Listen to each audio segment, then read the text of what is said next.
ಪ್ರಿಯ ವೀಕ್ಷಕರೇ ನಮಸ್ಕಾರ. ನಾಗರತ್ನ ಕಿಚನ್ಗೆ ಸ್ವಾಗತ. ನಾನು ಇವತ್ತು ನಿಮಗೆ ಟೊಮೆಟೊ ಚಿತ್ರಾನ್ನ ಹೇಗೆ ಮಾಡೋದು ಅನ್ನೋದನ್ನು ತಿಳಿಸ್ಕೊಡ್ತಾ ಇದ್ದೀನಿ. ಹಿಂದೆ ನಿಂಬೆಹಣ್ಣಿನ ಚಿತ್ರಾನ್ನನೂ ಮಾಡಿ ತೋರಿಸಿದ್ದೀನಿ. ಈಗ ನಾನು ಟೊಮೆಟೊ ಚಿತ್ರಾನ್ನ ಮಾಡೋದನ್ನು ತೋರಿಸ್ಕೊಡ್ತಾ ಇದ್ದೀನಿ. ಮೊದಲಿಗೆ ಸ್ಟವ್ ಹಚ್ತಾ ಇದ್ದೀನಿ, ಹಾಗೆ ಬಾಣಲೆ ಇಟ್ಟಿದ್ದೀನಿ.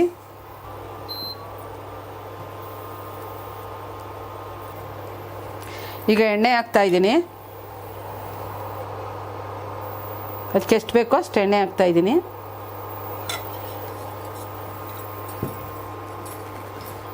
ಈ ಎಣ್ಣೆ ಕಾಯೋಕ್ಕೂ ಮುಂಚೆ ನೀವು ಸಾಸಿವೆ ಯಾವುದೇ ಕಾರಣಕ್ಕೂ ಹಾಕಬೇಡಿ. ಆಗ ಸಾಸಿವೆ ಸರಿಯಾಗಿ ಸಿಡಿಯಲ್ಲ. ಅದೇನಾಗುತ್ತೆ ಅಂದರೆ ನಾವು ಚಿತ್ರಾನ್ನ ತಿನ್ನುವಾಗ, ಯಾವುದೇ ಪದಾರ್ಥ ತಿನ್ನುವಾಗ್ಲೂ ಸಾಸಿವೆ ಸಿಡಿದೇ ಇರುವಾಗ ಒಂಥರ ಕೈ ಒಂಥರ ಒಗ್ರ ವಾಸನೆ ಹೊಡಿದು ಆಗ್ತಾ ಇರುತ್ತೆ. ತಿನ್ನೋಕ್ಕೆ ಬೇಜಾರಾಗುತ್ತೆ, ಕಟಕ್ ಅನ್ನುತ್ತೆ. ಇದರಿಂದ ಎಣ್ಣೆ ಕಾದ್ಮೇಲೆ ಸಾಸಿವೆ ಹಾಕಿ. ಈಗ ಎಣ್ಣೆ ಕಾದಿದೆ, ಸಾಸಿವೆ ಹಾಕ್ತಾಯಿದ್ದೀನಿ. ನೋಡಿ, ಈಗ ಚಿಟ ಅಂತ ಇದೆ. ಹೀಗೆ ಎಣ್ಣೆ ಕಾದ್ಮೇಲೆ ಯಾವುದೇ ಪದಾರ್ಥಕ್ಕೂ ಹಾಕಬೇಕು.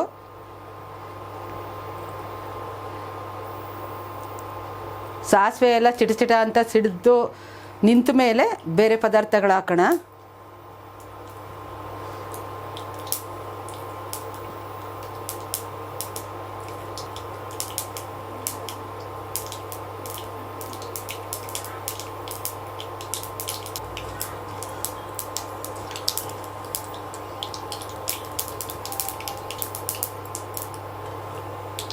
ಈಗ ಸಾಸಿವೆ ಎಲ್ಲ ಸಿಡ್ದಾಗಿದೆ. ಮೊದಲಿಗೆ ನಾನು ಹಸಿಮೆಣಸಿನ್ಕಾಯಿ ಹಾಕ್ತಾಯಿದ್ದೀನಿ. ಏಕೆಂದರೆ ಟೊಮೆಟೊ ಸ್ವಲ್ಪ ಸ್ವೀಟು ಮತ್ತು ಹುಳಿ ಎರಡು ಅಂಶವೂ ಇರುತ್ತೆ. ಇದರಿಂದ ಸ್ವಲ್ಪ ಖಾರ ತಿನ್ನೋರು ಸ್ವಲ್ಪ ಹಸಿಮೆಣಸಿನ್ಕಾಯಿ ಜಾಸ್ತಿ ಹಾಕ್ಕೊಳ್ಳಿ. ಮೊದಲಿಗೆ ನಾನು ಹಸಿಮೆಣಸಿನ್ಕಾಯಿ ಹಾಕ್ತಾಯಿದ್ದೀನಿ.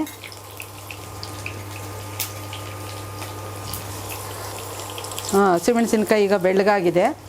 ಖಾರ ಸ್ವಲ್ಪ ಕಮ್ಮಿ ಆಗುತ್ತೆ ಅದು ಬೆಳಗಾದಾಗ. ಮತ್ತು ಸ್ವಲ್ಪ ಉದ್ದಿನಬೇಳೆ ಹಾಕ್ತಾಯಿದ್ದೀನಿ, ಏಕೆಂದರೆ ಟೇಸ್ಟ್ಗೆ. ನಂತರ ಕಡಲೆಬೇಳೆ ಹಾಕ್ತಾಯಿದ್ದೀನಿ. ನೀವು ಕಡಲೆಬೇಳೆ ಜಾಸ್ತಿ ಬೇಕು ತಿನ್ನೋದಕ್ಕೆ ಚೆನ್ನಾಗಿರುತ್ತೆ ಅಂತಂದರೆ ನೀವು ಎಷ್ಟು ಬೇಕೋ ಅಷ್ಟು ಹಾಕ್ಕೊಡಿ. ಮತ್ತು ಕಡಲೆಕಾಯಿ ಬೀಜ ಹಾಕ್ತಾಯಿದ್ದೀನಿ.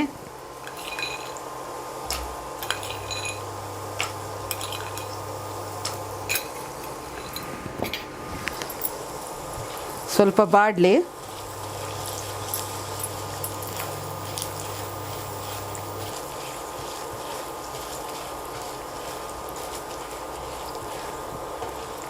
ಈ ಕಡಲೆಕಾಯಿ ಬೀಜ ಸ್ವಲ್ಪ ಹೊಂಬಣ್ಣ ಬಂದ ಮೇಲೆ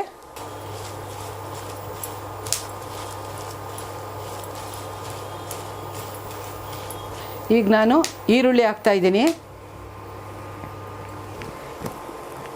ಒಂದು ದಪ್ಪ ಈರುಳ್ಳಿ ಹಾಕ್ತಾಯಿದ್ದೀನಿ.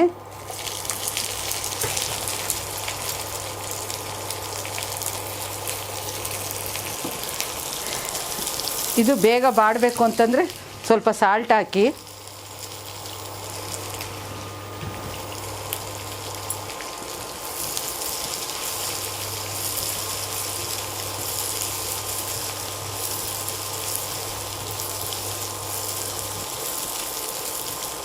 ಇದು ಒಂಬಣ್ಣ ಬರೋ ತನಕ ಉರಿರಿ. ಹಸಿ ಇರುವಾಗ ಟೊಮೆಟೊ ಹಾಕಬೇಡಿ, ಯಾಕೆಂದರೆ ಈರುಳ್ಳಿ ಹಸಿ ಹೊಡೆದ್ರೆ ಚೆನ್ನಾಗಿರಲ್ಲ ಚಿತ್ರಾನ್ನ. ಹಸಿ ವಾಸನೆ ಎಲ್ಲ ಪೂರ್ತಿ ಹೋಗಬೇಕು ಈರುಳ್ಳಿದು.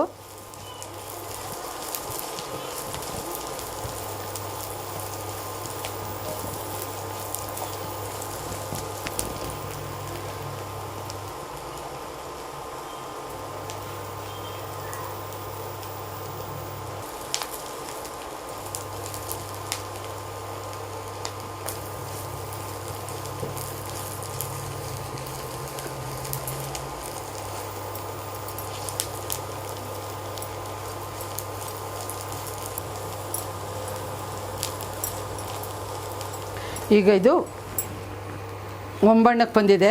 ಈಗ ಟೊಮೆಟೊ ಹಾಕ್ತಾಯಿದ್ದೀನಿ. ಟೊಮೆಟೊ ನಿಮ್ಗೆ ಎಷ್ಟು ಬೇಕಷ್ಟು ಹಾಕ್ಕೋಬೋದು.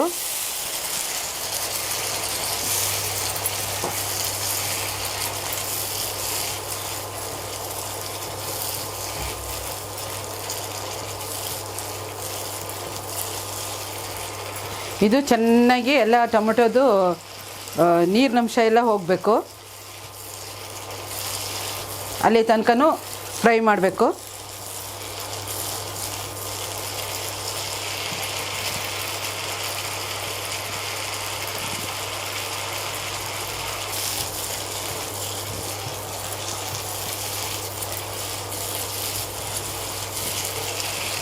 ನಾನೀಗ ಕರಿಬೇವು ಸೊಪ್ಪು ಹಾಕ್ತಾಯಿದ್ದೀನಿ. ಮೊದಲೇ ಹಾಕ್ಬಿಟ್ರೆ ಇದೆಲ್ಲ ಒಂಥರ ಹಸಿಯಾಗಿರಲ್ಲ, ಇದರಿಂದ ನಾನು ಮಧ್ಯದಲ್ಲಿ ಹಾಕ್ತೀನಿ.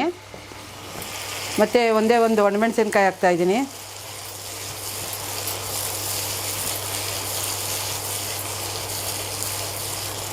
ಈಗ ಇದ್ರದ್ದು ಕರಿಬೇವಿನ ಸೊಪ್ಪಿನ ಫ್ಲೇವರ್ ಇದಕ್ಕೆ ಹಿಡಿಯುತ್ತೆ.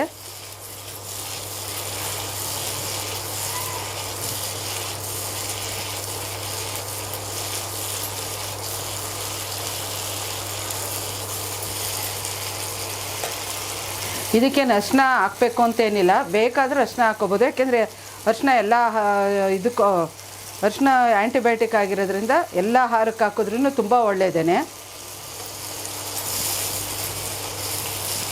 ಪ್ರತಿನಿತ್ಯ ಅರಿಶಿನ, ಬೆಳ್ಳುಳ್ಳಿ ಮತ್ತು ಶುಂಠಿ ಇವುಗಳು ತಿನ್ನೋದ್ರಿಂದ ಆರೋಗ್ಯ ಹೆಚ್ಚಾಗುತ್ತೆ ಮತ್ತು ವಿಲ್ ಪವರ್ ಕೂಡ ಹೆಚ್ಚಾಗುತ್ತೆ. ಈ ಅರಿಶಿನ ತಿನ್ನೋದ್ರಿಂದ ಒಳಗಡೆ ಇರೋ ಕ್ರಿಮಿಗಳು, ಸಣ್ಣ ಸಣ್ಣ ಕ್ರಿಮಿಗಳು ಅದು ಇದು ಇದ್ದರೆ ಸಾಯುತ್ತವೆ.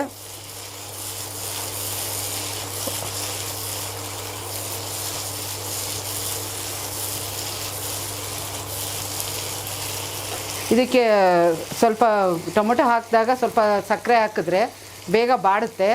ಆದರೆ ಈ ಮನೆಯಲ್ಲಿ ಯಾರಾದರೂ ಅಥವಾ ಶುಗರ್ ಕಂಪ್ಲೇಂಟ್ನವರು ಇದ್ದರೆ ಅವ್ರಿಗೆ ಸರಿ ಹೋಗಲ್ಲ ಅಂತಂದ್ಬಿಟ್ಟು ಹಾಗೆ ನಾನು ಇದು ಟೊಮೊಟೊನ ಬಾಡಿಸೋದನ್ನು ತೋರಿಸ್ತಾ ಇದ್ದೀನಿ.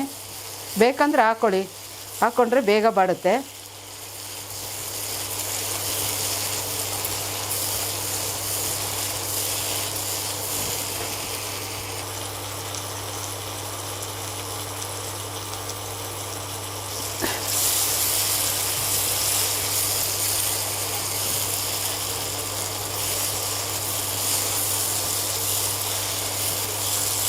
ಈಗ ಕೈ ಆಡಿಸ್ತಾರೆ ಮೇಲೆ ಕೆಳಗೆ, ಏಕೆಂದರೆ ಕೈ ಆಡಿಸ್ದೆ ಬಿಟ್ಬಿಟ್ರೆ ಕೆಳಗಡೆ ಮಾತ್ರ ಬೆಂದಿರುತ್ತೆ, ಮೇಲ್ಗಡೆ ಬೆಂದಿರಲ್ಲ. ಇದರಿಂದ ಆಗಿಂದಾಗೆ ಮಿಕ್ಸ್ ಮಾಡ್ತಾಯಿದ್ರೆ ಈವನ್ನಾಗಿ ಬೇಯುತ್ತೆ.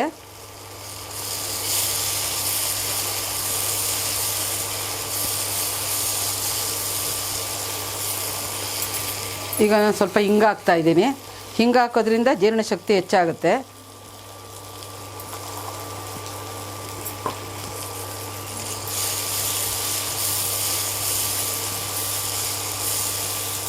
ಆಮೇಲೆ ವಾಯು ಸೇರಲ್ಲ.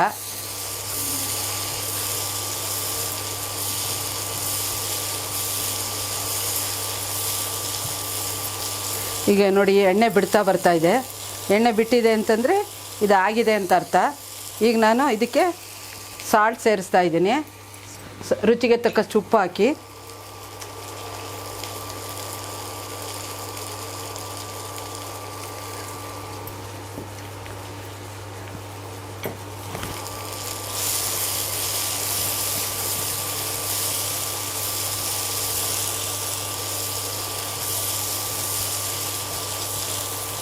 ಈಗ ಕೊತ್ತಂಬರಿ ಸೊಪ್ಪು ಹಾಕ್ತಾಯಿದ್ದೀನಿ ನಾನು.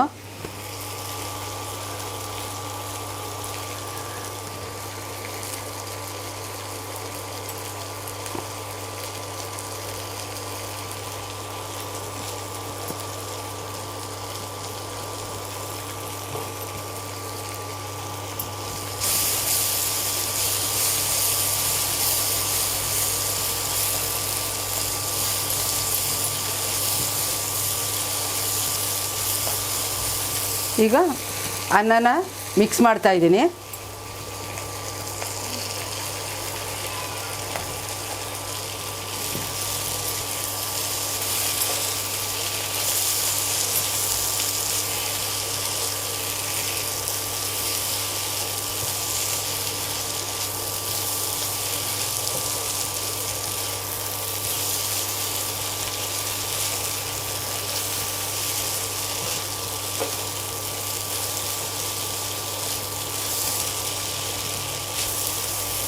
ಈಗ ಚಿತ್ರಾನ್ನ ರೆಡಿಯಾಗಿದೆ. ಬೇಕು ಅಂದರೆ ಕಾಯಿ ತುರಿ ಬೇಕಾದರೂ ಹಾಕೋಬೋದು, ಅದು ನಿಮ್ಮ ಆಪ್ಷನಲ್ಲು. ಕಾಯಿ ತುರಿ ಯಾವುದಕ್ಕೆ ಹಾಕಿದ್ರೂ ಟೇಸ್ಟು ಚೆನ್ನಾಗಿರುತ್ತೆ. ಈಗ ಚಿತ್ರಾನ್ನ ರೆಡಿಯಾಗಿದೆ. ನಾನೀಗ ಬೌಲ್ಗೆ ಹಾಕ್ತಾಯಿದ್ದೀನಿ ಚಿತ್ರಾನ್ನನ.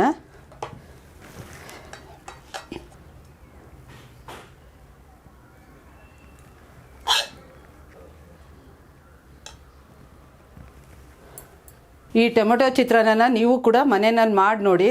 ಚೆನ್ನಾಗಿದ್ದಲ್ಲಿ ಕಮೆಂಟ್ ಮಾಡಿ ಬರೆದು ತಿಳಿಸಿ. ನಾಗರತ್ನ ಕಿಚನ್ಗೆ ನೀವೇನಾದರೂ ಸಬ್ಸ್ಕ್ರೈಬ್ ಆಗಿರದಿದ್ದಲ್ಲಿ ತಪ್ಪದೇ ಕೆಳಗೆ ಕಾಣುವ ರೆಡ್ ಕಲರ್ ಬಟನ್ನನ್ನು ಒತ್ತಿ ಸಬ್ಸ್ಕ್ರೈಬ್ ಮಾಡಿಕೊಳ್ಳಿ. ಪಕ್ಕದಲ್ಲೇ ಬರುವ ಬೆಲ್ ಐಕಾನ್ ಒತ್ತಿ ಅದರಲ್ಲಿ ಆಲ್ ನೋಟಿಫಿಕೇಶನ್ ಸೆಲೆಕ್ಟ್ ಮಾಡಿಕೊಳ್ಳಿ. ಇದರಿಂದ ನಾವು ಅಪ್ಲೋಡ್ ಮಾಡುವ ಹೊಸ ಅಡುಗೆ ನಿಮ್ಮನ್ನು ನೇರವಾಗಿ ಬಂದು ತಲುಪುತ್ತದೆ. ಇದಕ್ಕೆ ಯಾವುದೇ ರೀತಿಯ ಹಣ ನಿಮ್ಮಿಂದ ಕಟ್ಟಾಗುವುದಿಲ್ಲ. ಹಾಗೆ ಅಡುಗೆ ಇಷ್ಟವಾದಲ್ಲಿ ನಿಮ್ಮ ಸ್ನೇಹಿತರಿಗೆ ಶೇರ್ ಮಾಡಿ ಹಾಗೂ ಲೈಕ್ ಕೊಟ್ಟು ಪ್ರೋತ್ಸಾಹಿಸಿ. ನಾನು ಮತ್ತೊಂದು ಅಡುಗೆಯೊಂದಿಗೆ ನಿಮ್ಮನ್ನು ಭೇಟಿಯಾಗುತ್ತೇನೆ. ನಮಸ್ಕಾರ.